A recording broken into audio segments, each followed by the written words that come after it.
MBA വിദ്യാർത്ഥിനിയുടെ നഗ്നമായ മൃതദേഹം ക്ലാസ്മേറ്റിൻ്റെ വാടകക്കെട്ടിൽ കാണപ്പെട്ടു. ഇൻഡോറിൽ നിന്നാണ് ഈ സംഭവം റിപ്പോർട്ട് ചെയ്യുന്നത്. ഇൻഡോറിലെ പഠിക്കുന്ന MBA വിദ്യാർത്ഥിനി 24 വയസ്സുകാരിയാണ്. അവരുടെ മൃതദേഹമാണ് കാണപ്പെട്ടിരിക്കുന്നത്.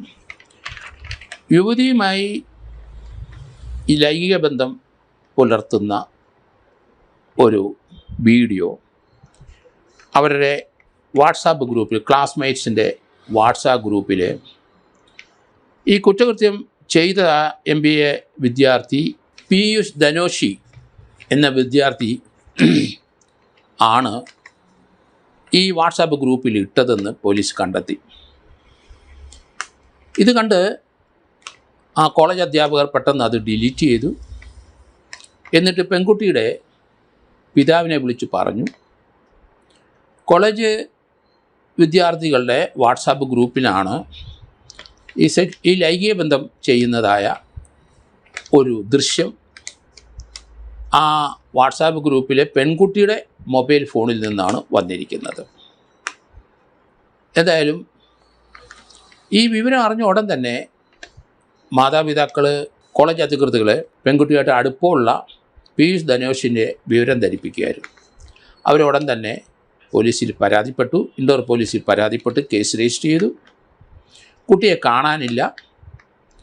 കഴിഞ്ഞ ചൊവ്വാഴ്ച 10-ാം തീയതി ചൊവ്വാഴ്ച രാവിലെ പെൺകുട്ടിയും MBA 1-ാം വർഷ വിദ്യാർത്ഥിനിയും പിതാവുമായി വെളിയിൽ പോയി. അവർ വീട്ടിലെ ചില സാധനങ്ങളൊക്കെ വാങ്ങിച്ചു ഈവനിങ്ങോടി വീട്ടിൽ മടങ്ങി വന്നു. അതിനുശേഷം പെൺകുട്ടി പറഞ്ഞ് തനിക്ക് ഇന്ന് കോളേജിൽ പോകണം, അവിടെ ഗെറ്റ് ടുഗദർ ഉണ്ട്, അപ്പോൾ അതുകൊണ്ട് കോളേജിൽ പോയിട്ട് മടങ്ങി വരും, 11 മണിയാവും രാത്രി എന്ന് പിതാവിൻ്റെ അടുത്ത് പറഞ്ഞു. കോളേജിലല്ലേ പോകുന്നത്, പിതാവ് അനുവദിച്ചു. ആ പെൺകുട്ടി കോളേജിൽ പോയി.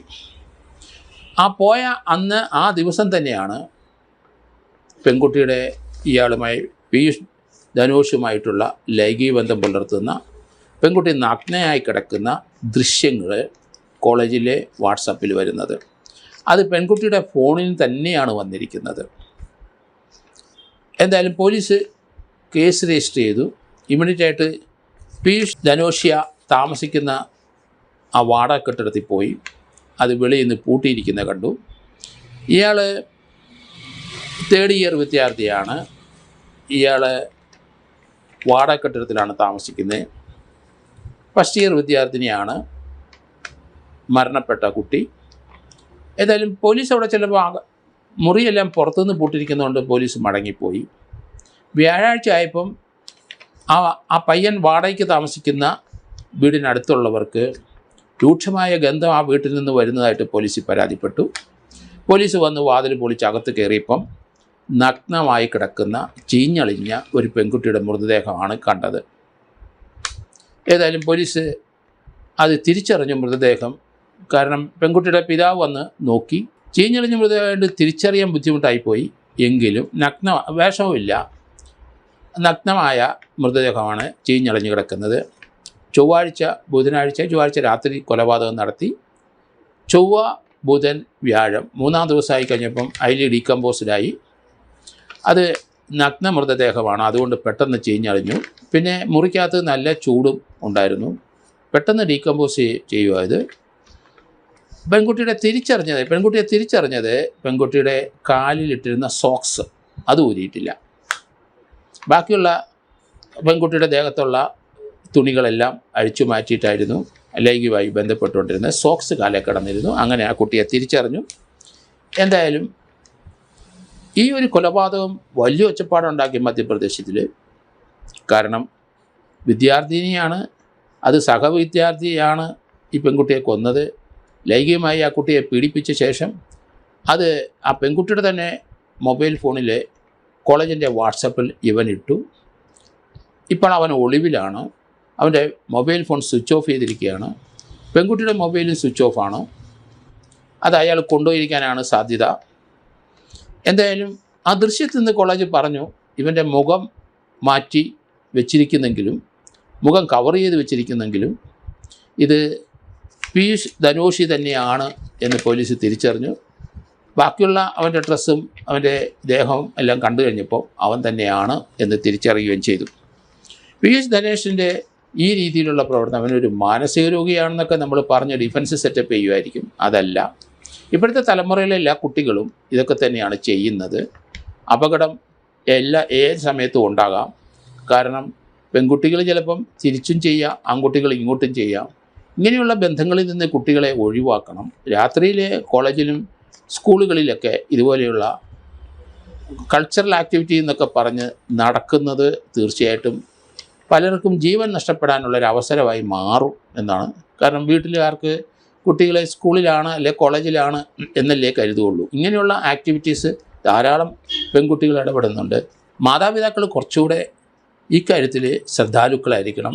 സ്കൂളിലാണെങ്കിൽ സ്കൂളിൽ ചെന്നോ ഇല്ലയോ എന്ന് ചെക്ക് ചെയ്യണം. അതിനുള്ള സംവിധാനങ്ങളൊക്കെ ഇപ്പം സ്കൂളിലും കോളേജിലൊക്കെ ഉണ്ട്. അവിടെ ടീച്ചേഴ്സിന് അവർക്കെല്ലാവർക്കും അറിയാം ക്ലാസ്സിൽ വന്നോ ഇല്ലയോ എന്ന്. ഇതുപോലെയുള്ള മിസ്സിംഗ് ആയ, ക്ലാസ്സിൽ പോകുക എന്ന് പറഞ്ഞ് വീട്ടിൽ നിന്ന് പോയി കഴിഞ്ഞ് മിസ്സിംഗ് ആയ കുട്ടികൾ പിന്നെ അവരുടെ ഡെഡ് ബോഡി വരെ നമ്മൾ കണ്ടെടുത്ത ധാരാളം സംഭവം കേരളത്തിലുണ്ട്, ഇന്ത്യയിലെ എല്ലാ സംസ്ഥാനങ്ങളിലും ഉണ്ട്. കുട്ടികളുടെ മേലുള്ള കൺട്രോൾ വിട്ടുപോയി അവർ ഇപ്പോൾ കൂടുതലും അവർ മൊബൈൽ ഫോണിൻ്റെ ലോകത്താണ്, അല്ലെങ്കിൽ ടി വിയുടെ ലോകത്താണ്. അങ്ങനെയുള്ള കുട്ടികൾ പലരും വഴിവിട്ട് സഞ്ചരിക്കുന്നു. അങ്ങനെയാണ് അപകടത്തിൽ ചെന്ന് പെടുന്നതെന്നാണ് കരുതുന്നത്. ഏതായാലും ഇത് അതുപോലെ ഒരു ടിപ്പിക്കൽ കേസാണ്.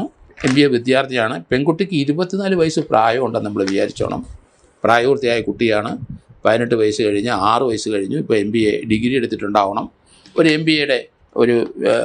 MBAയും കൂടെ എടുക്കാനായിട്ട് ജോലിക്ക് വേണ്ടി ശ്രമിക്കുന്ന കുട്ടിയാണ്. മാതാപിതാക്കൾ തീർച്ചയായിട്ടും ആ കുട്ടിയെ വിശ്വസിച്ചിരുന്നു. അതുകൊണ്ട് വൈകിട്ട് ആ കോളേജിൽ വെച്ചൊരു പാർട്ടി ഉണ്ടെന്ന് പറഞ്ഞപ്പം പോയി.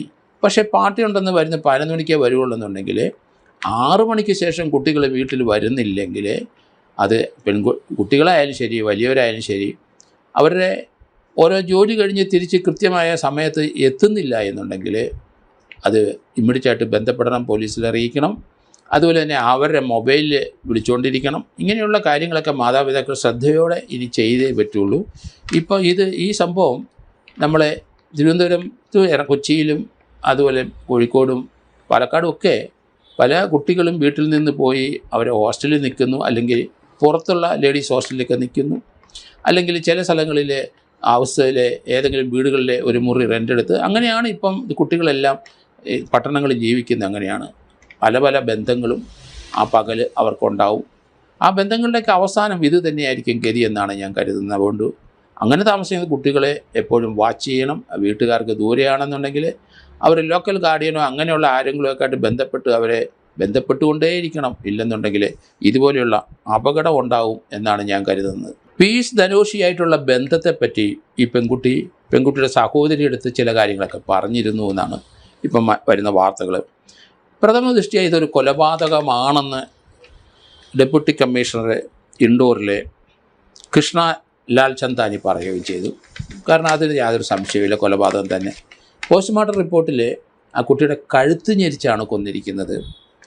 ഇവനെ ആ പെൺകുട്ടികളുടെ അടുപ്പം ഉണ്ടെന്ന് ഈ പെൺകുട്ടിയുടെ സഹോദരിക്ക് അറിയാം. അവൻ്റെ പ്രവൃത്തികളും രീതികളുമൊക്കെ വളരെ വ്യത്യസ്തമാണ്. അത് അപകടം വരുത്തുന്നതാണ് എന്നതിന് ഒരു ധ്വനി അതിൻ്റെ അകത്തുനിന്ന് വരുന്നുണ്ട്. ആ പെൺകുട്ടി അത് ശ്രദ്ധിച്ചില്ല, അല്ലെ വീട്ടുകാരെ അറിയിക്കണമായിരുന്നു. ഒന്നും ഒളിച്ചു വെക്കരുത്. ഇങ്ങനെയുള്ള ബന്ധങ്ങളൊക്കെ ഇപ്പോൾ സമൂഹത്തിൽ വളരെ പ്രബലമായിട്ട് നടക്കുകയാണ്. അതൊക്കെ മാതാപിതാക്കളെ അല്ലെ അമ്മയുടെ അടുത്ത് അച്ഛൻ്റെ അടുത്ത് അറിയിക്കണം. അത് പെൺകുട്ടികളെ അങ്ങനൊരു സംഭവത്തിലോട്ട് നീങ്ങിയിട്ടുണ്ടെങ്കിൽ മാതാപിതാക്കൾ അത് വാച്ച് ചെയ്ത് അവളോട് ചോദിക്കണം. വിവരങ്ങളെല്ലാം അറിഞ്ഞ് ഓപ്പണായിരിക്കണം കുട്ടികൾ. മാതാപിതാക്കളും ആ കാര്യത്തിൽ ഓപ്പണായിരിക്കണം. ഒന്നും സൂക്ഷിച്ച് രഹസ്യമായി വെക്കരുത്. അത് തീർച്ചയായിട്ടും നമുക്ക് അപകടം വരുത്തും. ജീവൻ അപകടത്തിലാവും. പെൺകുട്ടിയുടെ ആവും, ചിലപ്പോൾ ആൺകുട്ടികളുടെ ആവും. അതുകൊണ്ട് ഈ ഒരു സംഭവം ഒരു പാഠമായിരിക്കട്ടെ നമുക്കെല്ലാവർക്കും.